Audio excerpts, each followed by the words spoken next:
What's up, everybody? Welcome back to the next episode of Sports Talk with Hawk here on the YouTube podcast. Welcome in week 18. Can you believe it? Week 18 is what's in front of us. We have all the matchups finally set after a thrilling Sunday night football game. A game in which both teams feel very differently, yet the same. What do I mean by that? Well, both teams feel very different about when they started their rookie quarterbacks. The Washington Commanders are very happy that they started Jayden Daniels at the beginning of the year. He has led them to the playoffs. Washington is back in the playoffs. Now, Atlanta, I'm not going to say they wish they start Penix at the beginning of the year. But I will say they wish they started him 3 games sooner. Because with those 3 games potentially being the difference, Atlanta may not be in a situation where they need the Buccaneers to lose to make the playoffs. I love Atlanta. You guys know I love Atlanta. They're going to be above 500. The future, that young core is very bright. Kyle Pitts, Sunday night, showed up when it mattered most. After an offseason, Drake London, Kyle Pitts, Robinson, this young nucleus is ready to play hard. And the young defense believes that if they keep their offense in it, Penix won't lose it for them. What a thrilling game on Sunday night. I could not. I couldn't sit down. Watching Michael Penix and Jayden Daniels in the fourth quarter of that game made me so excited for what the future holds in this league. Now, if you've listened for any amount of time, you guys know I listen to Colin Cowherd, I listen to Joel Klatt. I do not listen to what I call the legacy media of sports. I don't listen to the guys that have to be nice. I don't listen to the guys that get paid to start controversy. I listen to guys that can actually give straight up opinions and that actually can take a step back and look at it from the 10,000 foot view. So here's what happened with Washington. Washington had a quarterback that's been playing longer and is a absolute beast with his legs, yet that is not his first option.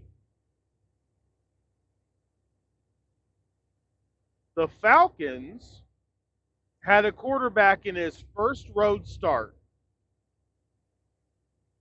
his second start ever, in primetime, in Washington, for all intents and purposes, the playoffs on the line. And he didn't shrink either. Don't talk to me about his completion percentage if you didn't watch the game. I will take Michael Penix over most other quarterbacks. Right now, I would say Drake, all of them. I'll even throw Caleb Williams in there, even though you know I'm not a fan. But give me all 5 of them. All 5 of those quarterbacks right now are top 18 quarterbacks in the NFL. Maybe top 15.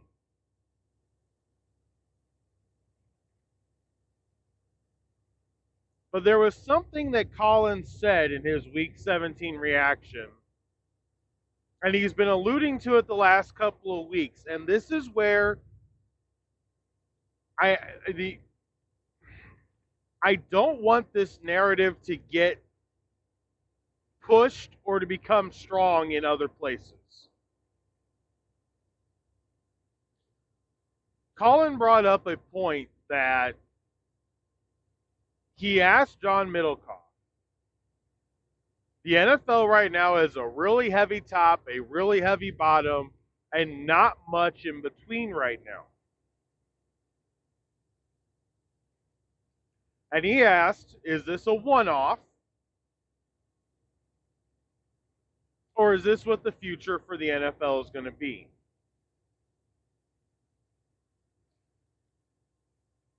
I want to address that question because I think there's a lot of general fans that only look at the standings and go, oh, they're a 3-win team, a 4-win team, a 5-win team, big whatever, big deal. They're playing them, so what? Do you realize that within the last 2 weeks, the Las Vegas Raiders have taken themselves from the number 1 overall pick to now being 9th, 10th, or 11th? And if they beat the Chargers, and don't laugh, this team is playing hard. If they beat the Chargers and end up with 5 wins, they're going to be drafting after the 12th position. The New York Football Giants. 2 weeks ago, everybody said they quit against Lamar Jackson and the Ravens.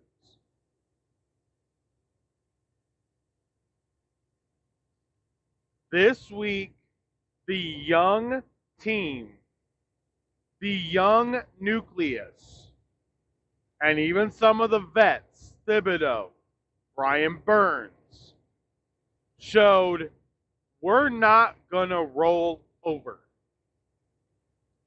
Drew Lock had his best game he may ever have as a professional quarterback. That was something special. I don't care that it was against the Indianapolis Colts. The Indianapolis Colts were the better team. They were the team that was favored. Favored by a big margin, by the way. And they out-hustled. They out-strengthed. They outperformed the Colts. And now went from the number 1 pick to the number 4 pick. The Cleveland Browns have a quarterback issue. Dorian Thompson-Robinson is not a starting quarterback in the NFL. I didn't think he was coming out of UCLA. I thought he's a gadget guy, but that's all I thought he would be. He's not a starting quarterback. He had 2 intentional grounding penalties basically in the same drive against the Miami Dolphins. Okay? Cleveland needs a quarterback, and they need a quarterback really badly. Now, Deshaun Watson has said he's going to redo the contract. Listen, how can you run Deshaun Watson back? How can you, if you're the Browns, how do you run it back? Well, you may have no choice.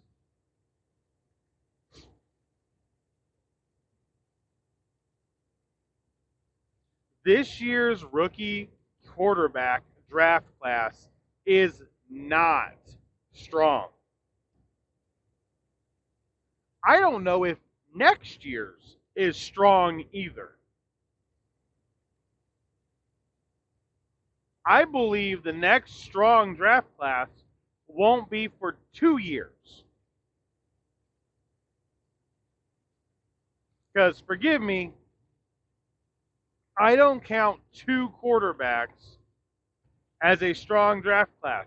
And just by the way, both those quarterbacks are currently graded below the 6 that were drafted already. Now, I put Shedeur as better than J.J. McCarthy. Shedeur is more polished, but his problem is he holds onto the ball too long. Cam Ward is going to be a big arm guy. He needs to go to a place where the coach is going to be like, we're going to take the shots. We're going to go after him. And then figure out how to be able to rein him in. I think both quarterbacks can be successful, but it's going to be about fit. You know where Cam Ward would be good? Cam Ward would be good in Cleveland. You know why? Because Kevin Stefanski can use the big play offense. Jameis Winston, it wasn't the lack of offense that was screwing up Jameis Winston. It was the turnovers. The constant interceptions. If Cam Ward throws 4 touchdowns and 1 pick, while Jameis Winston was throwing 3 touchdowns and 4 picks, the Cleveland Browns would improve.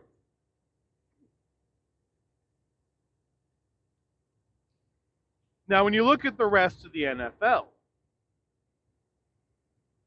the Tennessee Titans needed a quarterback. Rightfully so, they gave Will Levis the opportunity to take himself out of the job. I fully support that, fully agree with it, 1,000%. You know what? He's not a starting quarterback in the NFL. He's definitely not. Here's the question. With the lack of talent coming out of college, like you're looking at it, Quinn Ewers, I don't like. The guy doesn't have a strong enough arm.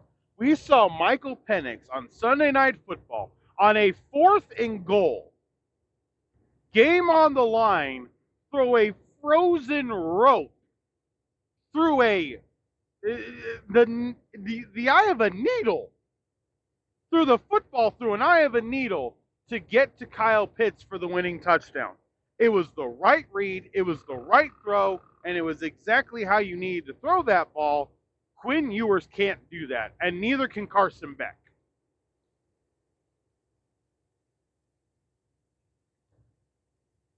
There may be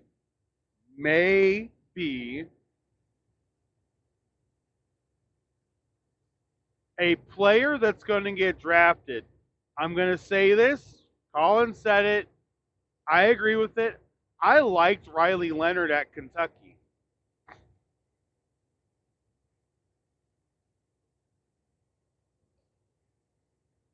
Or sorry, at Duke. It's like, hold it, Kentucky's not right. I liked Riley Leonard when he was down there. Transfers to Notre Dame. He has improved through the year. He is a guy that I feel he's more athletic than Brock Purdy. He's got a better arm than Brock Purdy. Decision making in the NFL, that's going to be where it gets tough. But he's going to get drafted in the 4th or 5th round. He could go to a team as a backup that has a really good quarterback, that's got a really good offensive coordinator. Don't be surprised if a team like the Rams Sean McVay takes a flyer on him. Look for the Rams to draft somebody. I think Stafford's definitely going to be in his last year next year.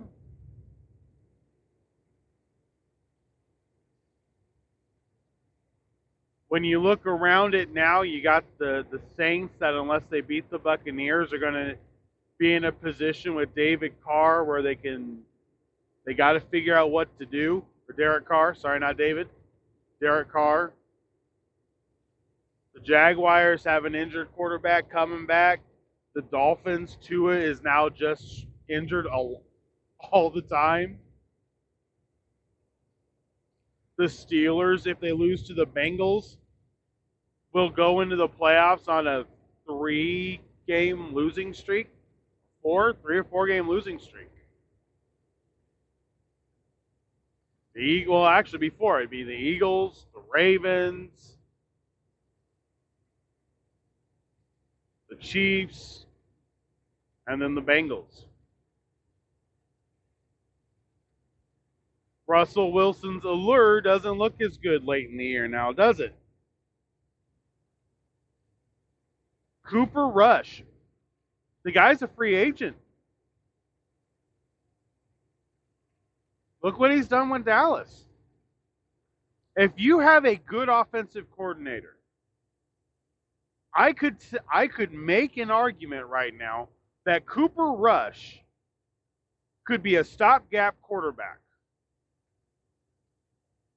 You're not going to win a Super Bowl with them. But you can be competitive. You can be in each game with Cooper Rush. Fully believe that. That may be what the Raiders would do. Now, I think they got to have an offensive coordinator that's able to elevate. Antonio Pierce may really have to make a tough decision with the offense.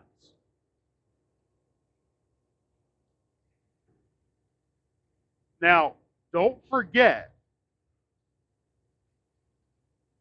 the way that the Raiders started out the year, before Aiden O'Connell got hurt,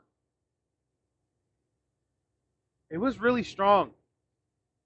And then Minshew came in and absolutely flubbed everything up. Then O'Connell came back. Then Minshew came back. Then Ritter started. So they've been hit by a bunch of injuries. I'll give you another one. What does Arizona, and I've said this before, I'm going to say it here again. What does Arizona do with Kyler Murray?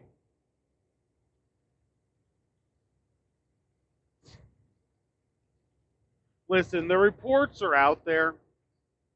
I've been saying this for years. The guy cannot handle being an NFL player. But he likes the money. But he cannot handle being an NFL player.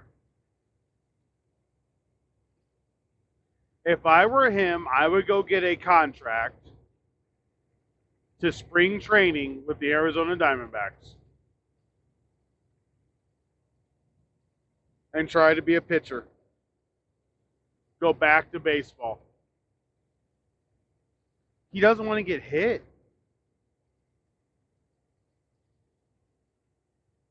What do you do with somebody that doesn't want to get hit? Can he be an effective quarterback? Absolutely. Do you have to have a line to protect him? Absolutely. Now, here's somebody that's not a free agent that's going to be the talk of the offseason. Brock Purdy with San Francisco. Brock Purdy is not a free agent. He still has a year on his contract. They do not have to extend him right now. And you know what? With the way he's played, forget about it. Now, I will say, if he's going to take a $25 million a year deal, I'd sign him. then you don't lose all your cap space to him. You've got the ability to build the team around him again. They're in a rebuild. If somehow Arizona pulls out a win over San Francisco would finish last. Now, going back to the narrative that I'm hoping does not take hold over the next couple weeks. These teams are playing hard. I think right now it's a coaching and ownership mismatch, not a team mismatch.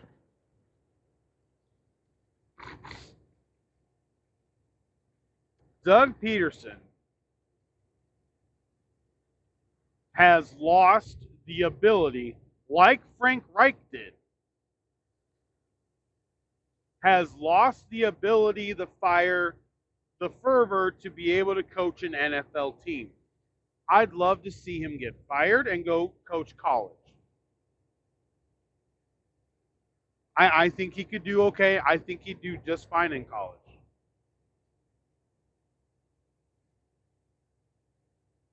His schemes aren't great. That team is absolutely talented. Brian Thomas is a stud. He is the Jaguars' next Jimmy Smith. I do believe they need to find their Keenan McCardell. I don't think they have their Fred Taylor. I know people love to pound on Trevor Lawrence because of, for whatever reason, if he decides to continue playing, he's not the problem. Is he an A-plus quarterback? No. Is he an A quarterback? No. Is he a B quarterback? Yeah. He's in the same realm as Dak Prescott, Tua Tagovailoa, and himself. He is a B quarterback. Mark Brunell wasn't any better. But if the offensive scheme and a draft with their positioning, if they can get that kid, the young wide receiver from Arizona, T-Mac, if they can get him to pair with Brian Thomas, get the outside set, Travis Etienne has had a bunch of injuries. They need offensive line help. So if they trade down, I'm not going to blame them this year. I would. If you got the 6th pick and somebody wants it, give it to them, get there first, and get a 3rd, you'll be fine. The deepest part of this draft coming up is the running backs.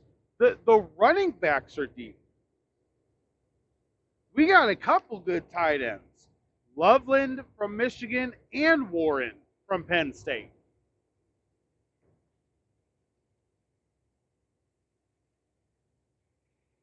The offensive line is going to be okay.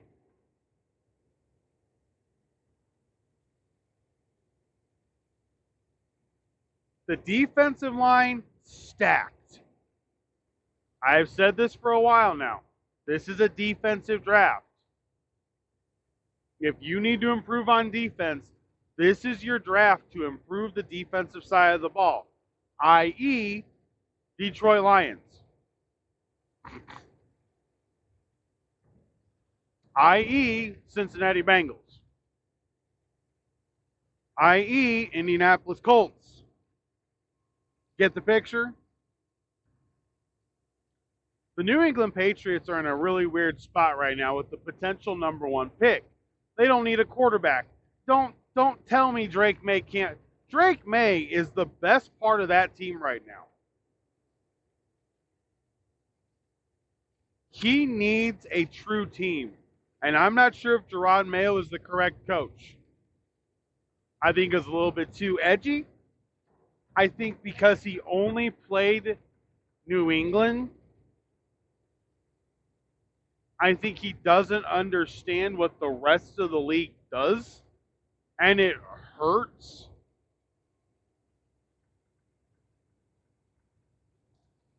So they could trade back, which gives any team behind them the ability to trade up to get the quarterback, Shedeur or Cam Ward.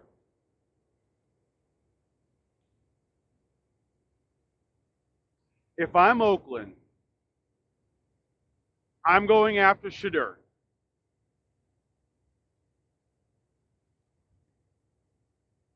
And I figure out what to do. Last year defensively, I signed Christian Wilkins. I've got Max Crosby. Releasing them and getting that dead cap hit is not going to do me any good. We know that. That team plays hard. They need help on the offensive line. They need a running back. Zamir White, I don't know what happened. Last year wasn't bad. This year fell off an absolute cliff. Alexander Madison, which they brought in, which was the backup in Minnesota, hasn't been great. Amir Abdullah, who I've always loved Abdullah, has ended up being the bright spot of that running back room. So they're going to have to draft a running back, but they don't have to do it early. They can draft it in the 5th round. There are going to be multiple Kyren Williams types players available.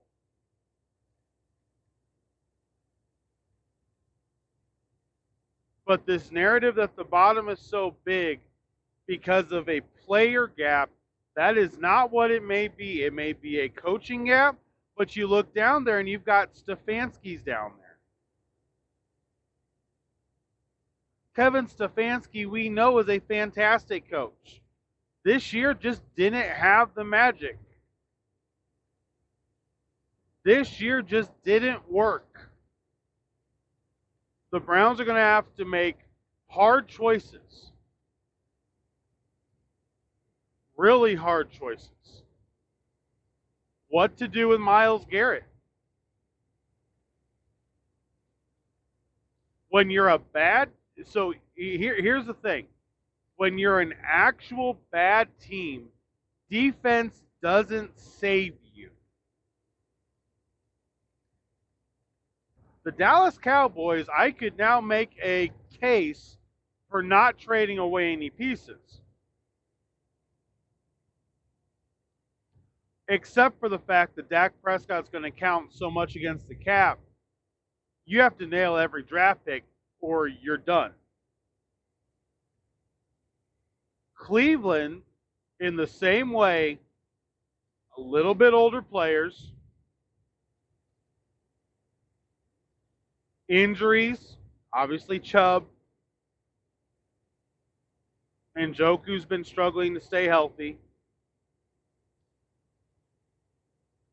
Trading Garrett, I think that's your option now if you're the Browns. Garrett will demand a first-round pick. Just rebuild. You know what? I trust the Browns to be able to rebuild right now. If they get the cap out of the way, their dead cap with Watson is going to be horrible. So what? Get the cap out of the way. Myles Garrett, out. Denzel Ward, shut down corner, but he's getting older. Out. You can get a third. You can get a third and a fifth, maybe, or a third and a sixth.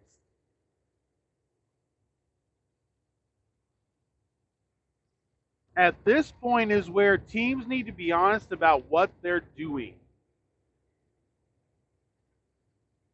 And being honest with what is actually looking back at you in the mirror is the hardest part about being an NFL team.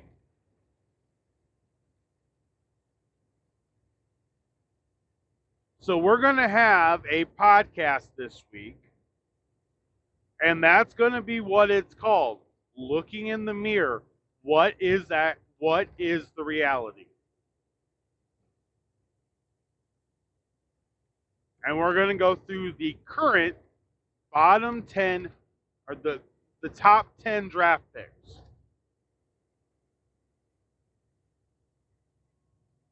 What's the actual reality? So that I don't spoil it, we're not going to go too deep into it. But if each team does that, I will give this little teaser. If each team does that, they're not going to be at the bottom for very long. An instant turnaround we have seen is possible.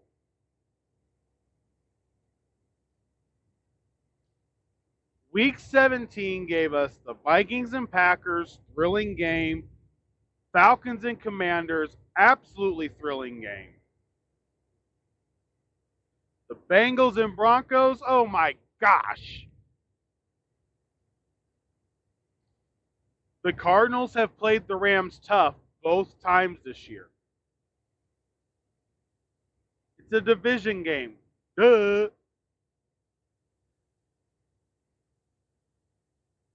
You had teams ruin their draft pick slots. You had teams fight in week 17. What you saw in week 17 is that these teams, it is still the National Football League. These are professional football players that can win on any given Sunday.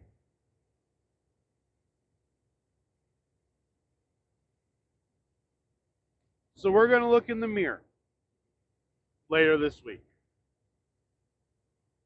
The next podcast is going to be a shorter one. We're going to look at the head coaches. We're going to look at the head coaches. We're going to dive, we're going to look at the many teams, each team that's not going to make the playoffs. So the other 18 teams, could their head coach be fired? What's funny is that the person that's got the most pressure to win, I think, is still sitting in the city of Philadelphia. And right now, if the Commanders beat the Cowboys, that team gets the Packers at home in the first round of the playoffs. Do not count the Packers out in that game against the Eagles.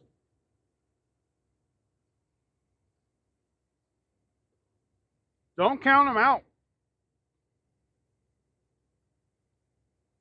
Because if Green Bay can start early, I don't think Philadelphia will be able to come back that fast against Green Bay.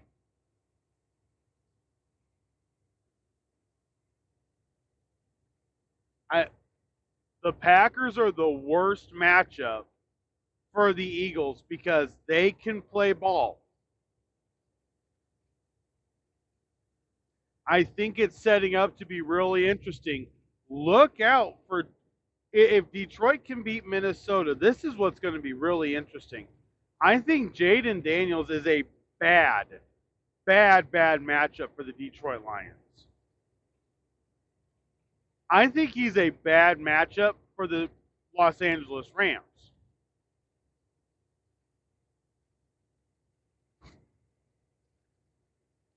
The Rams are so quick, I think his legs is going to be what ends up being the reason he's so dangerous. I think in a dome, you don't want to play the guy. You don't. I don't see why you would. After what he's pulled the last 2 weeks in the wins over the Eagles, the wins over the win over the Falcons, The kid's real. And he knows what he's doing. So there's the teaser for this week. We're going to have head coaching. We're going to look at the head coaching spyglass. Then we're going to look in the mirror. What is the reality for the top 10 picks? And then we will get to the games this weekend. We got Did My College Football Playoff podcast. We'll have the results of that. We'll cover the recap all 4 of the games. Remember, I like Boise State. I think it's going to be close no matter who wins. I like Boise State. I think the chip on the shoulder matters. And I think they'll end up taking on Notre Dame. I like Notre Dame, the defense, the run game against a Georgia team that hasn't looked impressive all year, except 2 games against Texas. I do think Texas beats Arizona State. Unfortunately, I'd love to see the Sun Devils busted up too.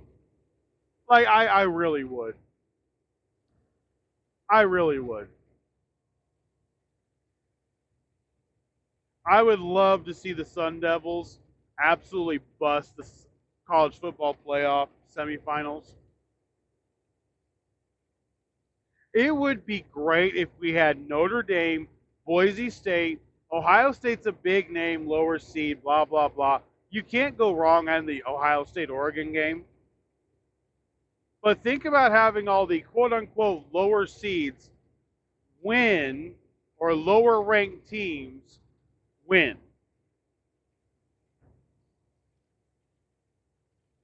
Like, Boise State got the bye, but everybody ranks Penn State above them. Notre Dame doesn't get much respect. They're in, didn't get much respect.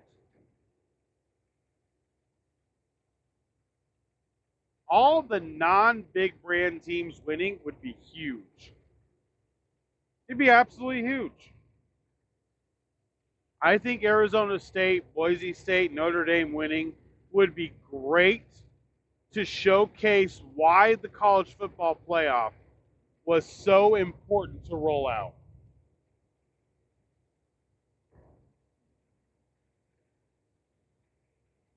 I really do. And hopefully we'll have good games that showcase how great college football is. That's my hope as well. All right, guys, that is going to be it for me. I appreciate each and every one of you for stopping by. Thank you so much. Hopefully you had a Merry Christmas.